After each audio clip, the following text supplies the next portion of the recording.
Hello. Hi, everyone. My name is Idowu Akunde. Everyone calls me ID. Welcome to season 2, episode 5 of our series on startup building. This second season is focused on problem validation. In the first season, we focused on customer validation. This episode 5, is focused on another method for problem analysis, okay?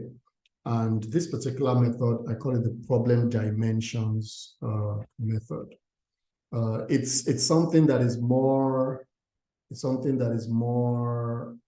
prose based. It's more prose oriented. It's more text based. So for people who are more oriented towards preparing paragraphs of text, people who are more analytical than numerical, right? People who are more descriptive than mathematical, right?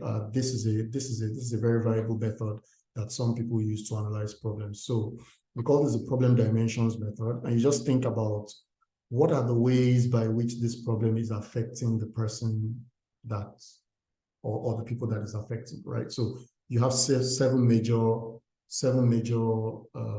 areas or questions to ask, right? Number one, whose problem is this, right? Who's experiencing this problem, right? Who's the problem? You can draw inferences from any of these questions to the other tools that we've used up there.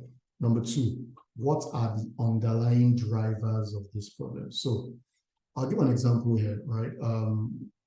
In one of my previous lives, I used to be a consultant, right? And sometimes it can be tricky to be a consultant, but I'll explain. One of the things you learn on the job, and nobody tells you this in school, is that you never walk into a client's, especially a new client's office, and prefer solutions in your first few days on that engagement, right? So you walk into a client's office, right? And you spend one day with the team. Okay, say on your first day of engagement, to even be dramatic, let's say that you spend the entire day with them, right? And you observed so many wrong things that they were doing, right? You were taking your notes, you're being polite, you were taking your notes and taking observations, and making observations and doing all of those things, and you then came back on day 2 and you started to provide solutions. There's actually a word for that, okay? It's called solutioning, and it's a very dangerous thing to do, right? Because experience will tell you that problems always have underlying drivers, okay? So if you walk into a new client's office and you observe certain things, the smart thing, the wise thing to do actually, okay, is to keep quiet and give yourself enough time to progress from an observation of the symptoms to an observation of the root causes of those symptoms. And that's what number 2 here is talking about. So number 2 is saying number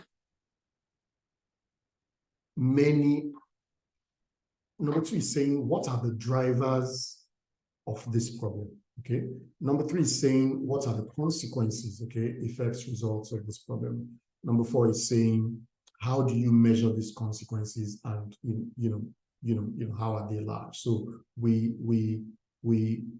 expressed if we mark problem metrics here to the sine wave that we did, we expressed that the blackout problem was a $13.5 million problem to the Nigerian economy, but the fuel scarcity problem was a $150 million problem to the Nigerian economy, right? And you can see that, right? So that's metrics. Context. What are the surrounding factors? What are the environmental factors? Is there something that occurs coincidentally with this problem every time it occurs? Or is there something that occurs in a causative manner and is actually the trigger for this particular problem? who are the stakeholders? You know, who else is affected by this problem apart from the main victim? And status quo. What is must we solve this problem? Okay, or you know, and asking the question, must we solve this problem, is not actually meant to lead you away from solving the problem. It's meant to lead you toward a sense of urgency about why the problem needs to be solved as soon as possible. You know, so if you are oriented more, if you are more oriented towards being descriptive than being mathematical, I know that I've used a lot of graphs and charts that look like scientific methods up there, then maybe this kind of method can work for you. But we call this the problem dimensions method. It's available there. It's available as a tool as well, you know, and in a nutshell, that's all there is to it.